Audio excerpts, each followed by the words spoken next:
1952, in Heirloom kitchens, grandmothers made 30 after-school snacks that no one makes anymore. America had never seen anything like it. Rice Krispies, treats cut by hand, popcorn balls cooling on counters, and Jell-O jigglers children wanted every day. Then the 1980s arrived. The teaching stopped. Store-bought snacks replaced homemade ones. One by one, the recipe cards were thrown away, and nobody knew where those snacks went. These are 30 forgotten heirloom snacks from the 1980s no one makes anymore. Rice Krispies treats were the heirloom snack every mother made after school.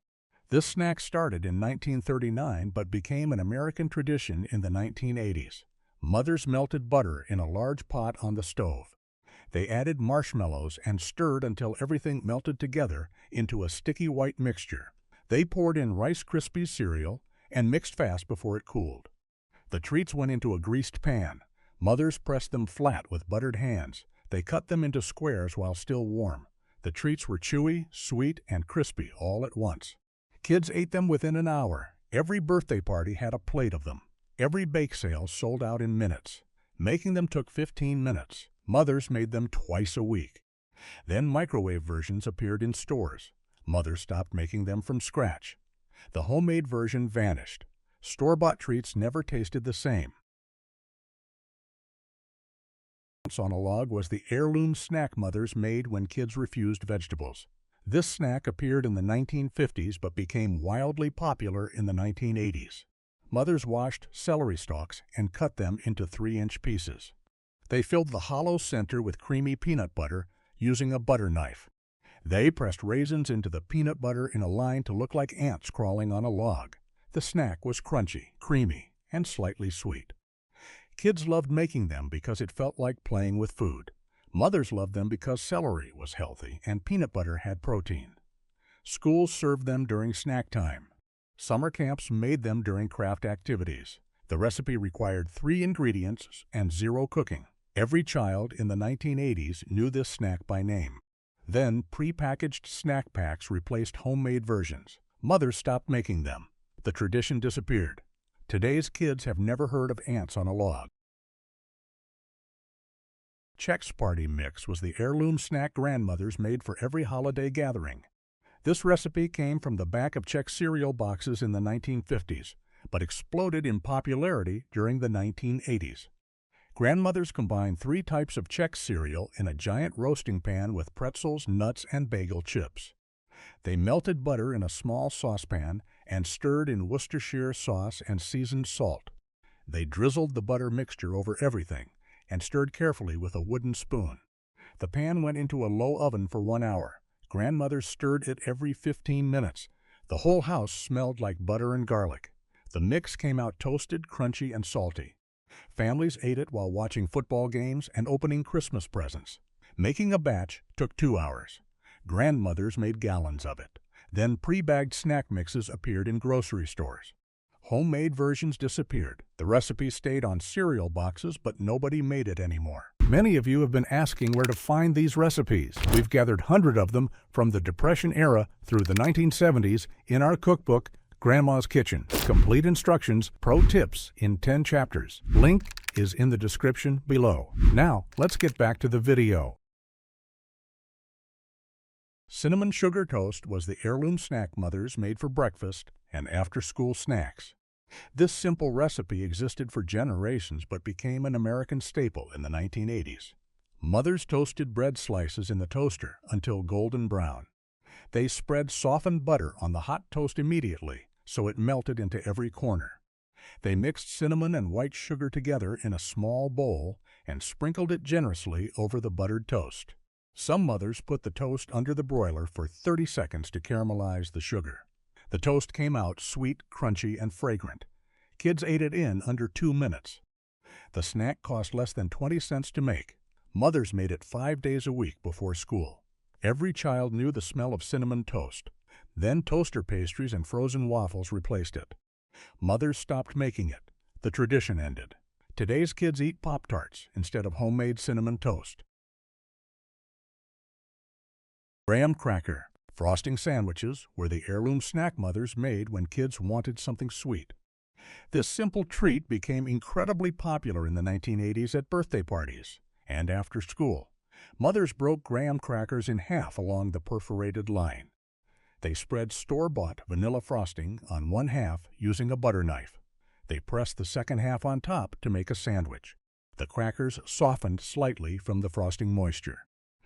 Kids ate them immediately, or mothers wrapped them in plastic wrap for lunch boxes. The snack was sweet, crunchy, and required zero cooking skills. Making 6 sandwiches took 3 minutes. Some mothers let kids spread their own frosting. Some families used chocolate frosting or added sprinkles. The treat cost less than $1 to make a dozen. Then packaged snack cakes replaced homemade versions. Mothers stopped making them. The frosting-soaked crackers disappeared. Nobody remembers making graham cracker sandwiches anymore. 5 snacks disappeared. 25 more vanished the same way. Mothers stopped teaching. Grandmothers stopped baking. Store-bought snacks replaced everything homemade. The recipes were lost. The traditions ended. Kids today will never taste what their grandparents ate every day. Peanut butter cookies with fork marks were the heirloom snack grandmothers baked every Sunday afternoon. This recipe came from the 1930s, but remained beloved throughout the 1980s. Grandmothers creamed together butter, peanut butter, and both white and brown sugar in a large mixing bowl. They added eggs and vanilla extract and beat everything until fluffy. They mixed flour, baking soda, and salt until dough formed. They rolled the dough into 1-inch balls and placed them on cookie sheets. They pressed each ball twice with a fork to make a crisscross pattern. The cookies baked for 10 minutes until the edges turned golden brown. They came out soft, chewy, and tasting, like your pure peanut butter. Grandmothers baked 4 dozen at a time. Kids ate them with cold milk. The fork marks became the signature look. Then pre-made cookie dough appeared in stores. Grandmothers stopped baking from scratch. The homemade version disappeared forever. Jell-O Jigglers were the heirloom snack mothers made for every children's party in the 1980s. Kraft introduced this recipe in 1985, and it became an instant sensation. Mothers boiled 2½ cups of water in a saucepan. They added 2 boxes of gel powder and stirred for 3 minutes until completely dissolved. They poured the liquid into a 9 by 13-inch pan and refrigerated it for 3 hours. Once firm, mothers cut the Jell-O into squares, stars, or shapes using cookie cutters. The jigglers were thick, firm, and could be picked up with fingers without falling apart. Kids loved them because eating with hands felt fun. Mothers made red, green, and orange jigglers for holidays. They made rainbow jigglers by layering different colors. The snack required no baking and cost under $2. Then pre-made Jell-O cups appeared in stores.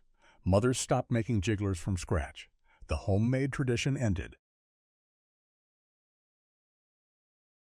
English pizzas were the heirloom snack mothers made for quick lunches and after-school hunger. This simple recipe became wildly popular in the 1980s when working mothers needed fast food. Mothers split English muffins in half and placed them on a baking sheet cut side up. They spread pizza sauce on each half using a spoon. They sprinkled shredded mozzarella cheese generously over the sauce. Some mothers added pepperoni slices or vegetables. The pizzas went into a toaster oven or under the broiler for 5 minutes until the cheese melted and bubbled. They came out hot, cheesy, and smelling like an Italian restaurant. Kids ate them in 3 bites. Making 4 pizzas took 8 minutes total. Mothers made them 3 times a week. Every kid knew how to make their own version. Then frozen bagel bites and pizza rolls replaced homemade versions. Mothers stopped making them. English muffin pizzas disappeared from American kitchens. Homemade pizza bagels were the heirloom snack mothers made when kids wanted something filling after school. This recipe became a 1980s staple in households across America. Mothers sliced plain bagels in half horizontally. They placed the halves on a baking sheet cut side up. They spread marinara sauce or pizza sauce over each bagel half. They added shredded mozzarella cheese on top and let kids add their own toppings. Some added diced peppers, mushrooms, or extra cheese. The bagels went into the oven at 375 degrees for 10 minutes. The cheese melted and turned golden on the edges. They came out crispy on the bottom and gooey on top. Kids ate them hot with napkins. Making 6 pizza bagels took 15 minutes. Families ate them for lunch on weekends. Then bagel bites appeared in frozen food aisles. Mothers stopped making homemade versions. The tradition ended. Nobody makes pizza bagels from scratch anymore. Puppy chow was the heirloom snack mothers made for sleepovers and Christmas parties. This recipe appeared in the 1960s but became a 1980s phenomenon at school parties. Mothers melted chocolate chips, peanut butter, and butter. Mothers melted chocolate chips, peanut butter, and butter together in a large saucepan over low heat. They stirred until everything became smooth and glossy. They poured 9 cups of rice Chex cereal into a giant bowl and added the chocolate mixture. They stirred gently until every piece was coated. They dumped everything into a large paper bag filled with 2 cups of powdered sugar. They shook the bag until the cereal was covered in white sugar that looked like snow. The snack came out crunchy, sweet, and chocolatey. Kids ate it by the handful. Making a batch took 20 minutes. Mothers made it for bake sales and birthday parties. Then pre-bagged versions appeared in stores. Mothers stopped making it from scratch. Homemade puppy chow vanished. 10 snacks gone forever. 20 more disappeared just as fast. Every single one was homemade in the 1980s. Every single one vanished by the year 2000. The recipes existed for generations. Then they stopped being passed down. Nobody makes them anymore. Homemade popcorn balls were the heirloom snack grandmothers made for Halloween and fall festivals throughout the 1980s. This treat dated back to the 1800s, but remained a beloved tradition in American homes until the mid-1990s. Grandmothers popped plain popcorn kernels on the stovetop in a large covered pot with oil. They spread the popped corn across 2 large baking sheets to cool. Meanwhile, they made the sticky coating by combining light corn syrup, white sugar, butter, and vanilla extract in a heavy saucepan. They stirred constantly over medium heat until the mixture reached the softball stage at 235 degrees. They poured the hot syrup over the popcorn and stirred quickly with a wooden spoon until every kernel was coated. They buttered their hands generously and shaped the sticky popcorn into baseball-sized balls while still warm. The balls cooled on wax paper for 30 minutes until firm. Each ball was sweet, crunchy, and held together perfectly. Kids ate them at Halloween parties, school carnivals, and county fairs. Grandmothers wrapped them in orange and black cellophane for trick-or-treaters. Making 24 balls took 90 minutes. Then safety concerns about homemade Halloween treats ended the tradition. Store-bought candies replaced popcorn balls completely. By 1995, handing out homemade popcorn balls was considered dangerous. The tradition died overnight. Today's generation has never tasted a homemade popcorn ball. The recipe disappeared from family collections. Apple slices with peanut butter and raisins was the heirloom snack mothers packed in lunch boxes 5 days a week during the 1980s. This healthy after-school treat combined 3 simple ingredients into something kids actually wanted to eat. Mothers washed red or green apples under cold water and dried them with a kitchen towel. They sliced the apples into 8 wedges and removed the core and seeds with a paring knife. They arranged the slices on a small plate in a fan pattern. They spread creamy peanut butter on each slice using a butter knife. Some mothers sprinkled raisins on top of the peanut butter. Others pressed the raisins into the peanut butter so they stuck. The snack was crunchy, creamy, sweet, and filling. Kids ate it after school while doing homework. Teachers allowed it during classroom snack time because it was healthy and not messy. Mothers loved it because apples provided fiber, peanut butter gave protein, and raisins added natural sweetness without candy. The snack cost less than 50 cents per serving. Preparing it took 3 minutes. Every child in the 1980s ate this combination at least once a week. Then prepackaged apple slices with caramel dip appeared in grocery stores. Peanut allergies became more common in schools. Teachers banned peanut butter from classrooms entirely. Mothers stopped making this snack. The simple combination disappeared from lunchboxes. Today's kids eat apple slices with caramel dip from plastic containers instead. Oatmeal raisin cookies were the heirloom snack grandmothers baked from scratch every week during the 1980s. This recipe came from the back of Quaker Oats containers and had been passed down through generations since the early 1900s. Grandmothers started by creaming softened butter with both white and brown sugar in a large mixing bowl using a wooden spoon or electric mixer. They added eggs and vanilla extract and beat everything until light and fluffy. They mixed together flour, baking soda, cinnamon, and salt in a separate bowl. They stirred the dry ingredients into the wet mixture gradually. They folded in old-fashioned rolled oats and plump raisins until evenly distributed throughout the dough. They scooped rounded tablespoons of dough onto greased cookie sheets, spacing them 2 inches apart. The cookies baked at 350 degrees for 12 minutes until the edges turned golden brown, but the centers stayed soft. They came out chewy, slightly crispy on the edges and smelling like cinnamon and butter. Grandmothers baked 6 dozen at a time. Kids ate them warm with cold milk after school. The cookies stayed fresh in cookie jars for 5 days. Making a batch from scratch took 1 hour. Grandmothers baked them every Sunday afternoon. Then pre-made cookie dough tubes appeared in refrigerated sections. Packaged oatmeal cookies filled store shelves. Grandmothers stopped baking from scratch. The homemade version disappeared from American kitchens. Today's oatmeal cookies taste different. Nobody bakes them from scratch anymore. Fudge brownies from scratch were the heirloom snack mothers, baked for school bake sales and family gatherings throughout the 1980s. Long before boxed brownie mixes dominated kitchens, mothers made these rich chocolate squares completely from scratch, using a handwritten recipe passed down from their own mothers. The process started by melting unsweetened baking chocolate with butter in a double boiler over simmering water. Mothers stirred constantly until smooth and glossy. They removed the mixture from heat and let it cool for 5 minutes. They beat eggs with white sugar in a large bowl until thick and pale yellow. They poured the melted chocolate into the egg mixture and stirred until combined. They added flour, vanilla extract, and a pinch of salt and mixed until just combined without overbeating. Some mothers folded in chopped walnuts or pecans. They poured the thick batter into a greased 9 by 13-inch baking pan and spread it evenly with a rubber spatula. The brownies baked at 350 degrees for 30 minutes until a toothpick inserted came out with moist crumbs. They cooled completely before cutting into squares. These brownies were dense, fudgy, and intensely chocolatey. The tops cracked perfectly in a shiny pattern. Kids ate them at birthday parties and church potlucks.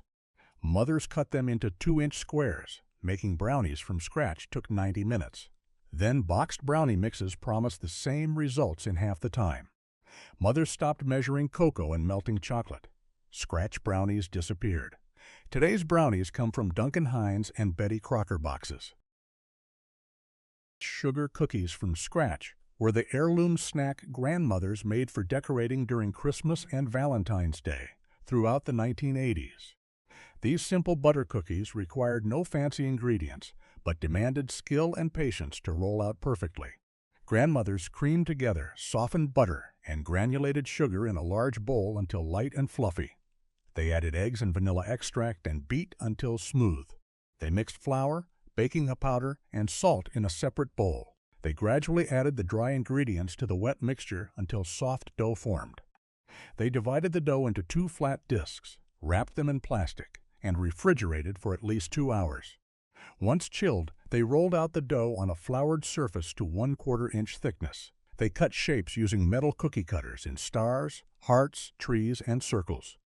They transferred the shapes carefully to ungreased cookie sheets using a spatula. The cookies baked at 375 degrees for 8 minutes until the edges just barely turned golden. They cooled completely on wire racks before decorating. Grandmothers made royal icing from powdered sugar and egg whites and divided it into small bowls. Kids added food coloring and decorated cookies with spreading knives and sprinkles. The cookies were buttery, crisp, and melted on the tongue. Decorating took hours. Grandmothers made 10 dozen cookies every December. Then pre-made sugar cookie dough in tubes appeared in stores. Break-and-bake cookies eliminated the work. Grandmothers stopped making dough from scratch. The tradition of rolling and cutting cookies disappeared. Homemade sugar cookies became a lost art. 15 homemade snacks disappeared. 15 more vanished just as quickly. Each one took time to make. Each one required teaching. Mothers stopped baking. Daughters never learned. The recipes were written on index cards that got thrown away. The traditions ended in one generation. Nacho cheese sauce from scratch was the heirloom snack mothers made for Friday movie nights and weekend gatherings during the 1980s. This gooey, spicy cheese dip required real ingredients and a stovetop rather than a jar or can. Mothers started by melting butter in a medium saucepan over medium heat. They whisked in flour to create a roux and cooked it for 2 minutes while stirring constantly. They slowly poured in whole milk while whisking continuously to prevent lumps from forming. The mixture thickened into a smooth white sauce. They added shredded sharp cheddar cheese 1 handful at a time, stirring until each addition melted completely. They seasoned the sauce with salt, chili powder, and garlic powder. Some mothers added diced jalapenos or a spoonful of salsa for extra heat. The sauce stayed warm on the lowest stove setting. Mothers served it in a bowl surrounded by tortilla chips on a large platter. The cheese sauce was creamy, tangy, and actually tasted like real cheese. Kids dipped chips until the bowl was empty. Mothers refilled it twice during movies. Making the sauce from scratch took 15 minutes. Families ate it while watching rented VHS movies on Friday nights. Then Tostitos introduced jarred queso dip in the late 1980s. Velveeta cheese sauce became the standard. Mothers stopped making cheese sauce from scratch. The homemade version disappeared. Today's nacho cheese comes from jars, cans, or pumps at gas stations. Nobody remembers when cheese sauce was made in a saucepan anymore. Cheese balls rolled in pecans were the heirloom snack grandmothers made for every holiday party and family gathering during the 1980s. No Christmas Eve or New Year's celebration was complete without at least 1 cheese ball sitting on the appetizer table, surrounded by crackers. Grandmothers started by bringing 2 blocks of cream cheese to room temperature on the kitchen counter. They beat the softened cream cheese in a mixing bowl until smooth and fluffy. They added shredded sharp cheddar cheese, Worcestershire sauce, garlic powder, and finely chopped green onions. Some grandmothers added a dash of hot sauce or dried beef. They mixed everything together until well combined. They shaped the mixture into a ball using their hands and wrapped it tightly in plastic wrap. The cheese ball chilled in the refrigerator for at least 4 hours or overnight. Meanwhile, grandmothers finely chopped pecans and spread them on a large plate. They unwrapped the chilled cheese ball and rolled it in the pecans, pressing gently so the nuts stuck to every surface. The finished cheese ball went onto a serving plate surrounded by Ritz crackers, wheat thins, and vegetables. The cheese ball was creamy, tangy, and the pecans added perfect crunch. Guests spread it on crackers with small knives. 1 cheese ball served 20 people. Grandmothers made 2 or 3 for big parties. Then pre-made cheese balls appeared in grocery store deli sections. Entertaining became easier with store-bought versions. Grandmothers stopped making them from scratch. The tradition ended. Today's cheese balls come wrapped in plastic from supermarkets. Cookie ice cream sandwiches were the heirloom snack mothers made for summer birthday parties and backyard barbecues throughout the 1980s. Long before Chipwich and ice cream sandwich trucks, mothers created these frozen treats completely from scratch in their own kitchens. The process started with baking soft chocolate chip cookies using a family recipe. Mothers made the dough extra thick so the cookies stayed soft even after freezing. They baked the cookies slightly underdone so they remained chewy. The cookies cooled completely on wire racks. Meanwhile, mothers softened vanilla ice cream on the counter for 10 minutes until it was spreadable but not melted. They placed 1 cookie flat side up and added a generous scoop of ice cream. They spread the ice cream evenly using a butter knife or spatula. They pressed a second cookie on top gently to create a sandwich. They rolled the edges in mini chocolate chips, sprinkles, or chopped nuts so the exposed ice cream was coated. Each sandwich went onto a parchment-lined baking sheet. The entire tray went into the freezer for at least 4 hours until solid. Mothers wrapped each sandwich individually in plastic wrap for storage. The sandwiches were soft, creamy, and tasted better than anything from a store. Kids ate them at pool parties and summer celebrations.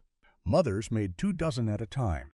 Then individually wrapped ice cream sandwiches flooded grocery store freezers. Making them from scratch took too much time. Mothers stopped baking cookies for ice cream sandwiches. The homemade tradition disappeared. Today's ice cream sandwiches come from boxes in the frozen aisle. Caramel apples were the heirloom snack grandmothers made every autumn for Halloween and fall festivals during the 1980s. These sticky, sweet treats required patience and skill to create perfectly coated apples without burning the caramel. Grandmothers started by washing and drying 6 to 8 medium-sized apples completely. Any moisture on the skin prevented the caramel from sticking. They removed the stems and inserted wooden craft sticks into the top of each apple, pushing down until secure. They lined a baking sheet with buttered parchment paper. In a heavy saucepan, grandmothers combined unwrapped caramel candies with 2 tablespoons of water or heavy cream. They stirred constantly over low heat until the caramels melted into a smooth, thick sauce. The caramel had to be hot enough to coat, but not so hot it slid off. They tilted the saucepan and dipped each apple, turning it slowly to coat every surface evenly. They let excess caramel drip back into the pan. They placed each coated apple on the prepared baking sheet. Some grandmothers rolled the bottoms in chopped peanuts, mini chocolate chips, or crushed cookies immediately before the caramel hardened. The apples cooled at room temperature for 30 minutes until the caramel set firm. Each apple was sweet, tart, and difficult to bite through. Kids ate them with napkins at harvest parties. Grandmothers made a dozen for autumn gatherings. Then caramel apple kits appeared in stores with pre-made caramel discs. Grocery stores sold finished caramel apples in produce sections. Grandmothers stopped making them from scratch. The tradition disappeared. Chocolate-dipped pretzels were the heirloom snack mothers made for Christmas cookie trays and Valentine's Day gifts throughout the 1980s. This simple combination of salty pretzels and sweet chocolate became a sophisticated treat that looked bakery-made but required minimal cooking skills. Mothers started by laying out pretzel rods or pretzel twists on parchment-lined baking sheets. They melted chocolate chips in a double boiler over simmering water, stirring constantly until smooth and glossy. Some mothers used semi-sweet chocolate, others preferred milk chocolate. They removed the chocolate from heat and let it cool slightly. They dipped each pretzel halfway into the melted chocolate, holding it at an angle and rotating slowly to coat evenly. They let excess chocolate drip back into the bowl. They returned each dipped pretzel to the parchment paper. Before the chocolate hardened, mothers sprinkled crushed candy canes, colorful sprinkles, or chopped nuts on the chocolate coating. The pretzels sat at room temperature for 1 hour until the chocolate set completely. Some mothers drizzled white chocolate in thin lines over the dark chocolate for decoration. The finished pretzels were salty, sweet, and crunchy. Mothers arranged them in decorative tins lined with tissue paper. They made 5 dozen for holiday gifts. Friends received tins tied with ribbons. Making chocolate-dipped pretzels took 2 hours, including drying time. Then pre-made chocolate-covered pretzels appeared in stores year-round. Gourmet versions flooded gift shops. Mothers stopped making them at home. The homemade tradition ended. Today's chocolate pretzels come from candy stores and mall kiosks in expensive packaging. 20 snacks gone forever. 10 more disappeared the same way. Every kitchen in America made these in the 1980s. By the year 2000, nobody made them anymore. Store-bought replaced homemade. Convenience killed tradition. The final 10 snacks vanished even faster. Homemade trail mix was the heirloom snack mothers assembled in large batches for road trips, camping adventures, and after-school hunger throughout the 1980s. Unlike the pre-packaged versions sold in stores today, mothers created custom blends using bulk ingredients from grocery store bins and their own kitchens. This snack represented freedom and customization before everything became standardized and processed. The process began with mothers spreading newspaper across the kitchen table. They lined up glass jars and plastic containers filled with different ingredients. The base always included dry roasted peanuts and raw almonds purchased from bulk bins. Mothers added cashews if the budget allowed. They poured in handfuls of raisins, the large kind that still tasted like real grapes. They mixed in M&M candies, the regular size with hard shells that did not melt in small hands. Some mothers added sunflower seeds, shredded coconut, or dried banana chips. Others included chocolate chips, butterscotch chips, or peanut butter chips. The mixture went into a giant bowl where mothers stirred everything together using both hands. They scooped portions into sandwich-sized Ziploc bags for individual servings. Each bag held exactly 1 cup. Kids grabbed bags from the pantry before leaving for school field trips. Mothers packed trail mix. The snack provided protein, energy, and sweetness without refrigeration. It never spoiled in hot cars or backpacks. Every family had a slightly different recipe.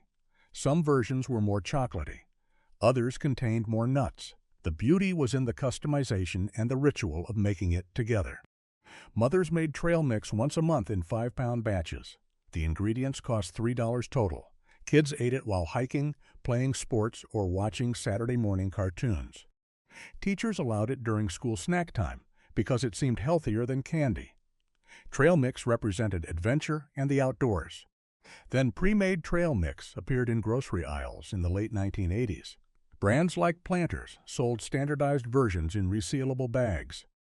The mixes contained preservatives and looked identical from bag to bag.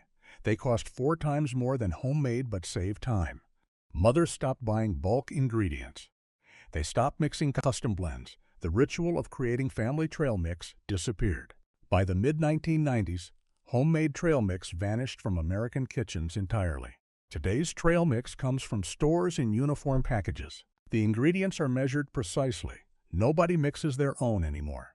Kids do not know that trail mix once meant something personal, that every family had their own special recipe, that mothers once spent Sunday afternoons creating custom blends.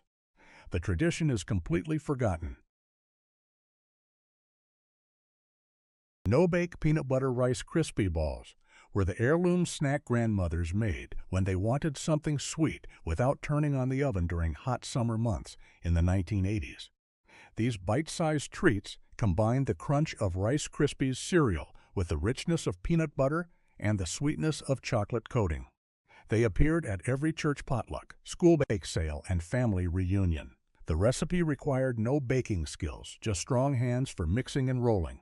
Grandmothers started by measuring 1 cup of creamy peanut butter into a large mixing bowl. They added 1 cup of light corn syrup and stirred until combined into a thick, sticky mixture. They gradually mixed in 4 cups of Rice Krispies cereal, folding gently so the cereal did not crush. The mixture became difficult to stir. Grandmothers used their hands to incorporate the last cup of cereal, squeezing and kneading until everything held together. They buttered their palms and rolled the mixture into 1-inch balls, placing each one on wax paper-lined cookie sheets.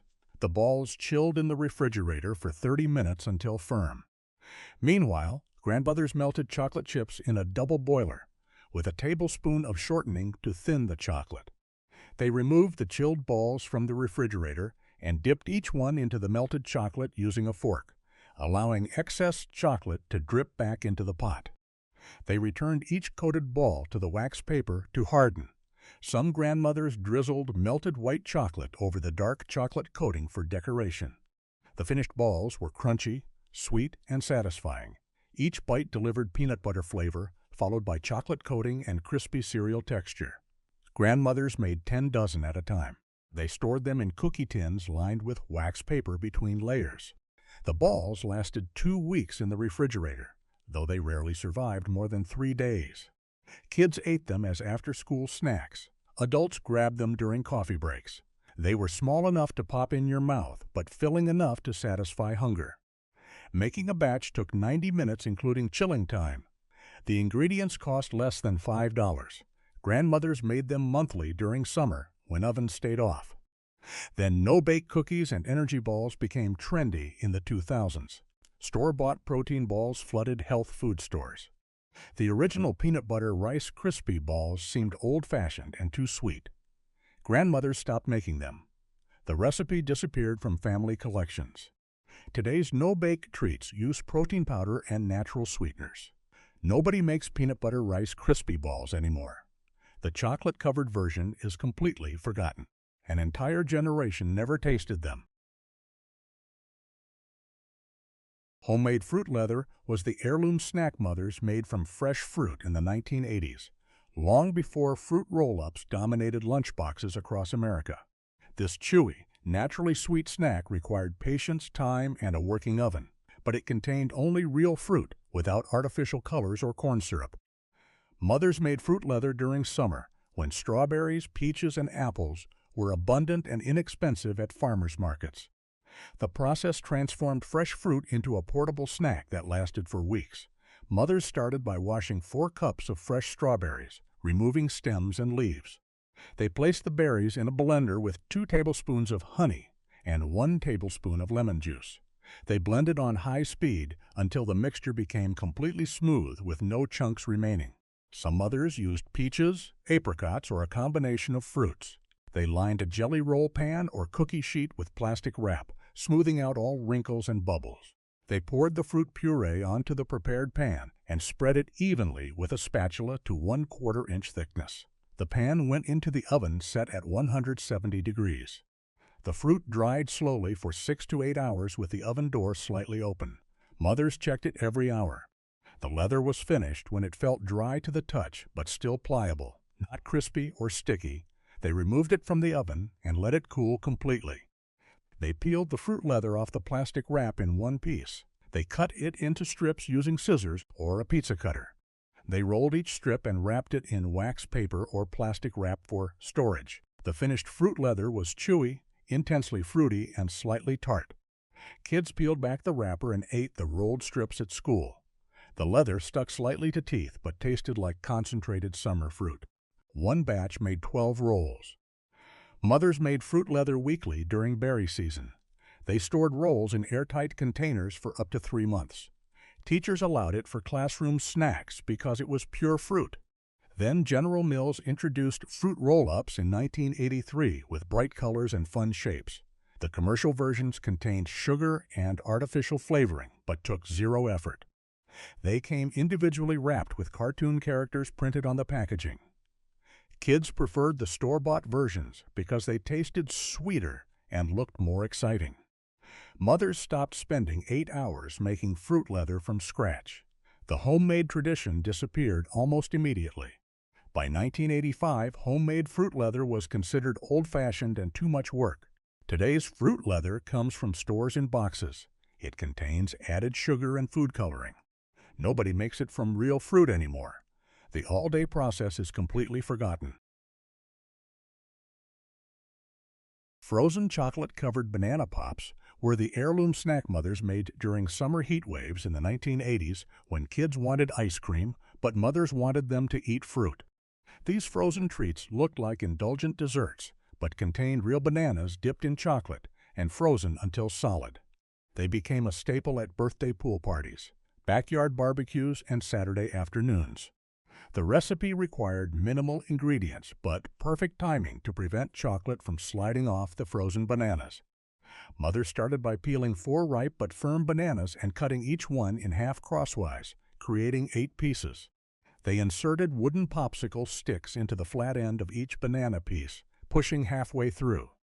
They arranged the banana pops on a parchment-lined baking sheet and placed them in the freezer for 2 hours until completely frozen solid. Meanwhile, mothers melted chocolate chips in a double boiler over simmering water, stirring constantly until smooth. They removed the frozen bananas from the freezer and worked quickly. They dipped each frozen banana into the melted chocolate, rotating it to coat all sides except the very top near the stick. The chocolate hardened almost instantly against the frozen banana.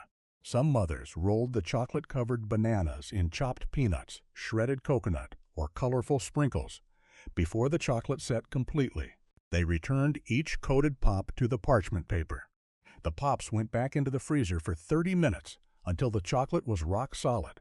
Mothers wrapped each pop individually in plastic wrap or aluminum foil for storage. The finished banana pops were cold, creamy, and tasted like frozen chocolate-covered fruit. Kids bit through the hard chocolate shell into the sweet frozen banana center. The pops melted slowly, making them last longer than regular popsicles. They provided potassium and fiber along with chocolate satisfaction. Mothers made 24 at a time. They kept them in the freezer in a labeled container. Kids grabbed them as after-school snacks on hot days. They cost less than 50 cents each to make. Making a batch took 3 hours, including freezing time. Then Dole introduced frozen chocolate-covered banana pops in grocery store freezers in the late 1980s. Pre-made versions eliminated all the work. They came in colorful boxes with cartoon monkeys on the packaging. Parents bought boxes instead of making pops from scratch. Mothers stopped the tradition.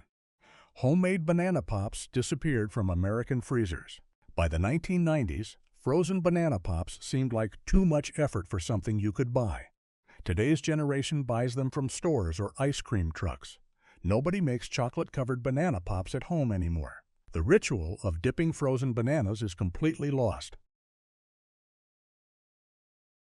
Homemade snack mix with cereal and nuts was the Heirloom snack grandmothers made in enormous quantities for holiday gatherings, long car trips, and unexpected guests throughout the 1980s. This savory mix differed from Chex Party mix because it contained a wider variety of cereals, crackers, and seasonings based on whatever grandmothers had in their pantries. No two batches tasted exactly the same. The recipe represented resourcefulness and creativity before standardized snack foods took over American kitchens. Grandmothers started by preheating the oven to 250 degrees. They combined 6 cups of mixed cereals in a large roasting pan. The mixture included Cheerios, Corn Chex, Rice Chex, and Wheat Chex. They added 2 cups of pretzel sticks, 1 cup of bagel chips broken into pieces, and 1 cup of mixed nuts containing peanuts, cashews, and almonds. They poured 1 cup of oyster crackers into the pan. In a small saucepan, grandmothers melted 1 stick of butter over low heat. They stirred in 3 tablespoons of Worcestershire sauce, 1 tablespoon of seasoned salt, 1 teaspoon of garlic powder, and 1 teaspoon of onion powder. Some grandmothers added a dash of hot sauce or a teaspoon of smoked paprika. They poured the seasoned butter over the cereal mixture and stirred carefully with a large wooden spoon until every piece was coated. The pan went into the oven. Grandmothers set a timer for 15 minutes and stirred the mix thoroughly. They repeated this process 4 times for a total of 1 hour of baking. The house smelled like butter, garlic, and toasted nuts. The finished mix came out golden brown, crunchy, and deeply flavored. It cooled completely in the roasting pan. Grandmothers transferred it to large plastic containers or glass jars with tight lids. One batch made 3 quarts of snack mix. The mix stayed fresh for 3 weeks in sealed containers. Grandmothers served it in wooden bowls at Christmas parties. They packaged it in decorative tins as holiday gifts. Kids ate handfuls while watching television. Adults munched it during card games and football parties. Making snack mix was an all-afternoon project. Grandmothers made triple batches before Thanksgiving. Then pre-made snack mixes appeared in grocery stores in the 1990s. Gardetto's Munchies and other brands offered convenient bags. The mixes tasted similar enough. Nobody wanted to spend an hour baking and stirring. Grandmothers stopped making homemade snack mix. The tradition disappeared. Today's snack mix comes from bags. It tastes the same every time. Nobody makes it in roasting pans anymore. The ritual of stirring every 15 minutes is forgotten. 25 snacks disappeared. 5 more vanished in the same decade. Each one required time and hands-on work. Each one connected families through shared recipes. Grandmothers stopped teaching. Kitchens went quiet. Homemade became old-fashioned. Store-bought became normal. The final 5 snacks disappeared without anyone noticing.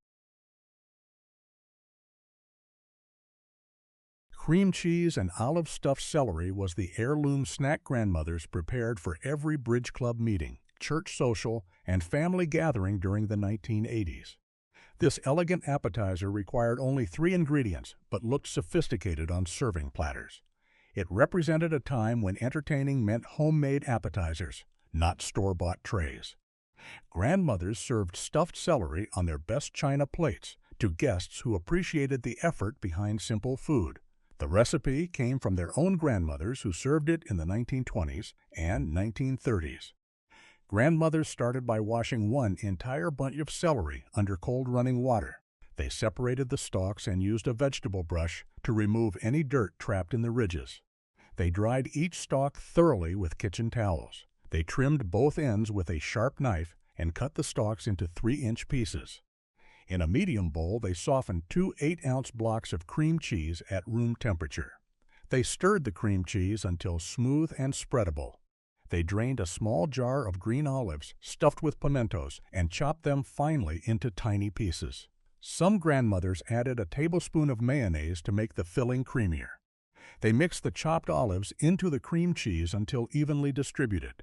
They filled the hollow center of each celery piece with the cream cheese mixture using a butter knife or small spatula. They smoothed the top to make it look neat. They arranged the stuffed celery pieces on an oval serving platter in neat rows. Some grandmothers sprinkled paprika lightly over the top for color. Others added a tiny olive slice on top of each piece for decoration. The finished appetizer was crunchy, creamy, and slightly salty from the olives. Guests picked up pieces with their fingers at cocktail parties. The celery provided freshness and crunch. The cream cheese was rich and tangy. The olives added briny flavor. Grandmothers made 4 dozen pieces for afternoon gatherings.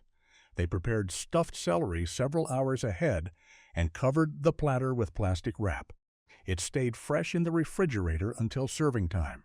Ladies complimented grandmothers on the presentation. Making stuffed celery was considered proper entertaining. It showed effort and care. The recipe appeared in every community cookbook from the 1950s through the 1980s. Then pre-made vegetable platters with ranch dip replaced homemade appetizers in the 1990s. Entertaining became less formal. Nobody wanted to spend an hour stuffing celery. Cream cheese and olive celery disappeared from party tables. The recipe was forgotten.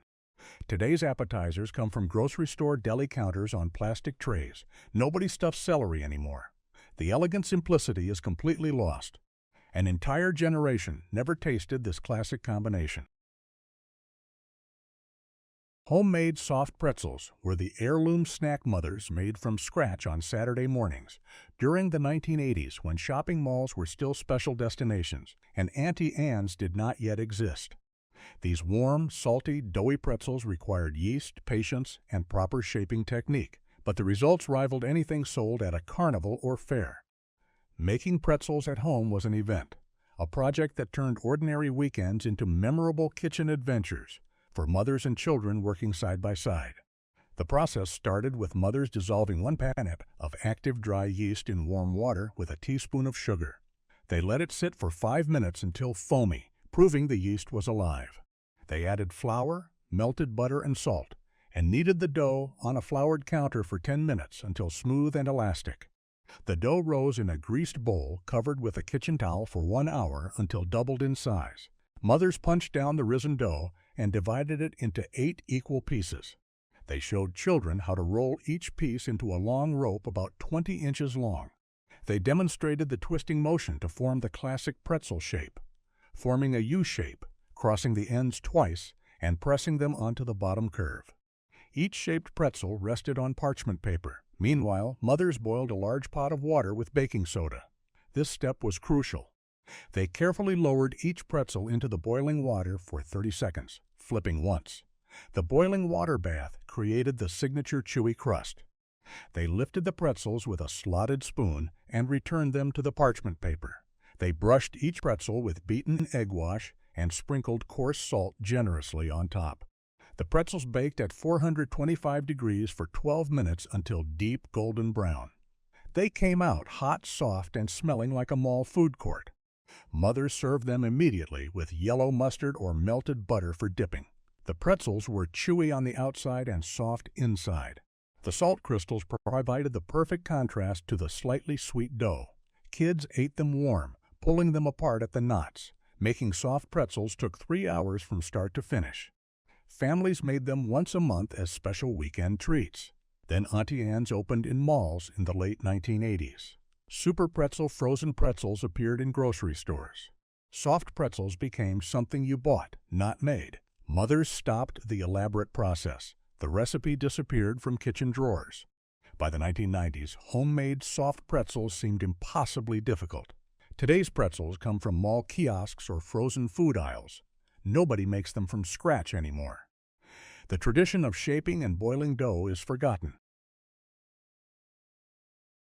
Homemade cheese crackers were the heirloom snack mothers made from scratch when they wanted to impress guests with something that looked store-bought, but tasted infinitely better during the 1980s.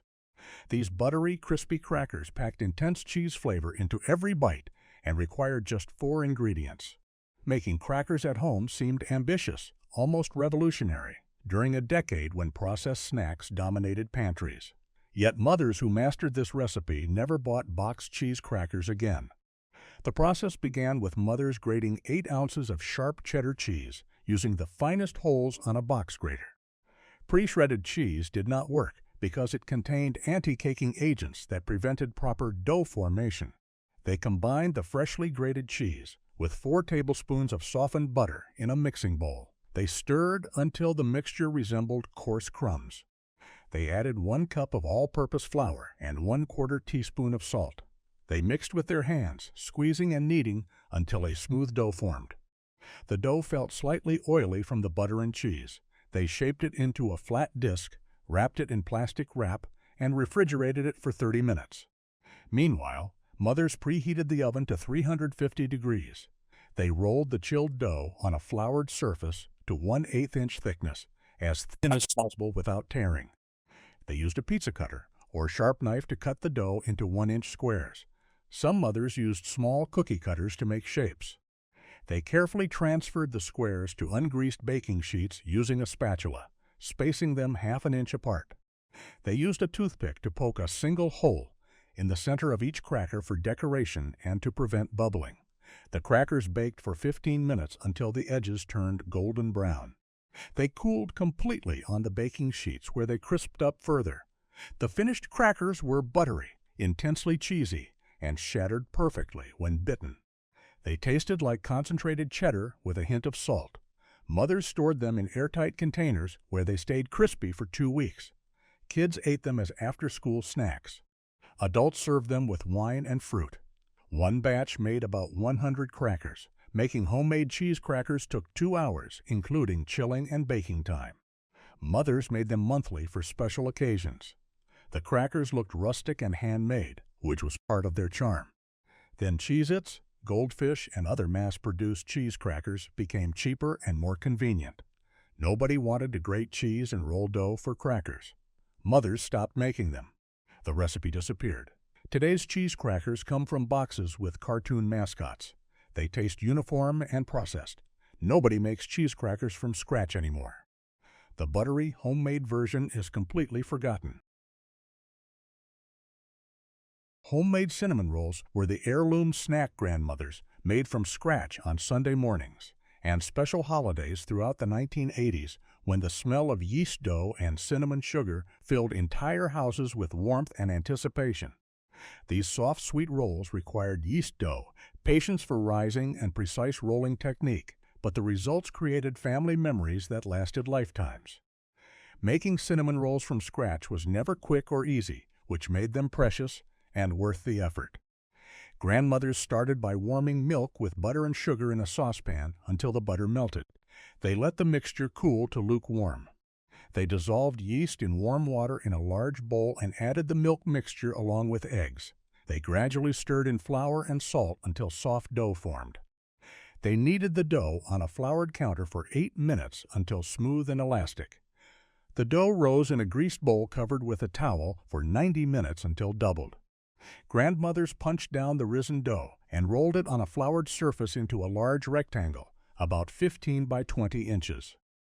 They spread softened butter across the entire surface using their hands. They mixed brown sugar and cinnamon in a bowl and sprinkled it generously over the butter, covering every inch. Some grandmothers added chopped pecans or raisins. They rolled the dough tightly from the long side, creating a spiral log. They cut the log into 12 equal slices using a sharp knife or dental floss. They arranged the rolls cut side up in a greased 9 by 13 inch baking pan, spacing them slightly apart. The rolls rose again for 45 minutes until puffy. They baked at 350 degrees for 25 minutes until golden brown. Meanwhile, grandmothers made cream cheese frosting by beating softened cream cheese with butter, powdered sugar, and vanilla until fluffy. They spread the frosting over the hot rolls the moment they came from the oven. The frosting melted into the swirls and crevices. The rolls were soft, gooey, and intensely flavored with cinnamon and brown sugar. Families ate them warm around the kitchen table. The smell attracted everyone from bedrooms. Sunday mornings meant cinnamon rolls. Making them took 4 hours from start to finish. Grandmothers woke at 6 to have them ready by 10. Then Pillsbury introduced refrigerated cinnamon rolls in cardboard tubes that popped open when twisted. The tubes contained pre-made dough and frosting packets. Cinnamon rolls became a 5-minute project. Grandmothers stopped making yeast dough from scratch. The tradition disappeared. Today's cinnamon rolls come from tubes in refrigerator sections. They bake in 12 minutes. Nobody makes them from scratch anymore. The hours of rising and rolling are forgotten. Homemade granola bars were the heirloom snack mothers made from scratch to pack in lunchboxes and take on family hikes throughout the 1980s before Nature Valley and Quaker dominated the granola bar market with their individually wrapped versions. These chewy bars contained real oats, honey, nuts, and dried fruit without preservatives or unpronounceable ingredients. Making granola bars at home represented a commitment to healthier eating during a decade when processed foods were becoming the norm in American pantries. Mothers who made their own granola bars were ahead of their time.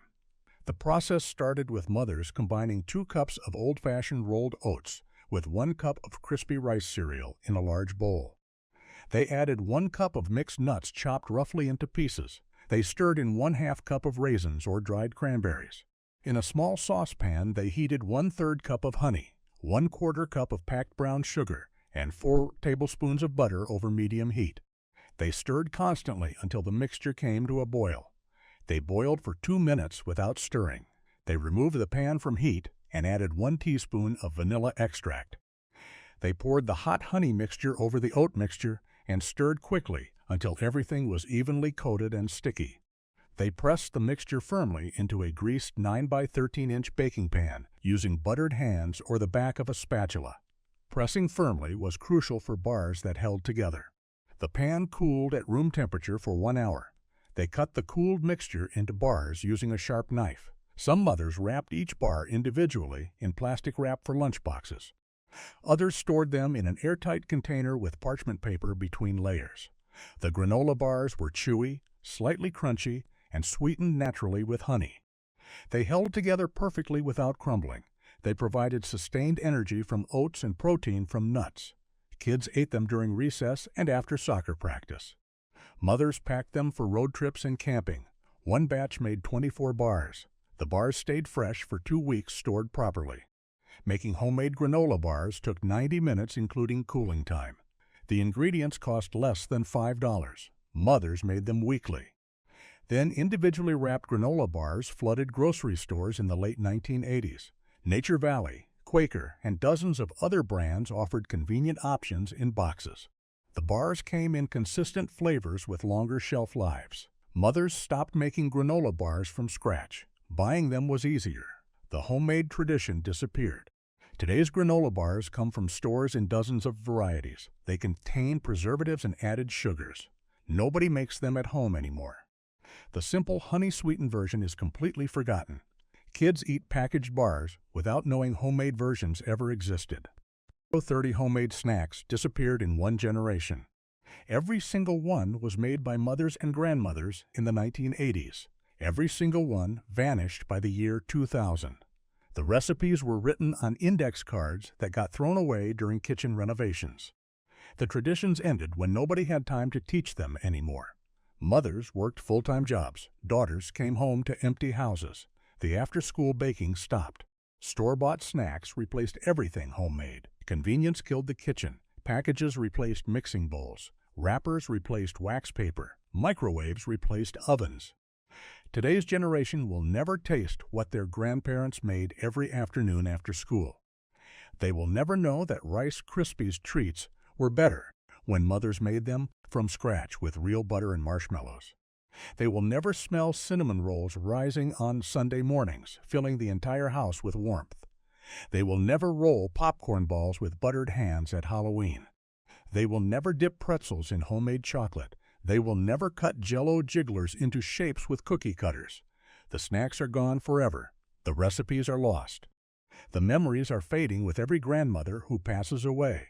The index cards were thrown in the trash. The techniques were never filmed. The measurements existed only in memory. If your grandmother made any of these snacks, you were lucky. You tasted something that will never exist again. If you remember eating them after school, you lived through something that will never come back. The world moved too fast. Convenience won. Homemade lost. Comment below which snack you remember most. Tell us which one your grandmother made best. Share this video with someone who grew up in the 1980s. Before these memories disappear completely. Before nobody remembers homemade snacks existed at all. Before the last grandmother who knew these recipes is gone.